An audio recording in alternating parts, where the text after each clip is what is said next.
Yan ako. Yan na, nakaon na. Tapos nilis pa na dito.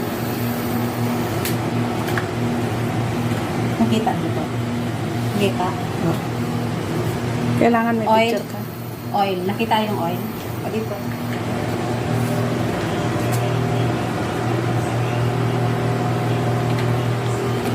Rellenong bangus. Nakita ko. Rellenong bangus recipe with pork flavor. At ang ingredients natin ay sibuyas na puti, bell pepper na red at green, at carrots, at Eden cheese, raisins, at nilaga na nawala ng tinik na bangus. At ito naman ay nakababad na sa, ito yung balat niya na hindi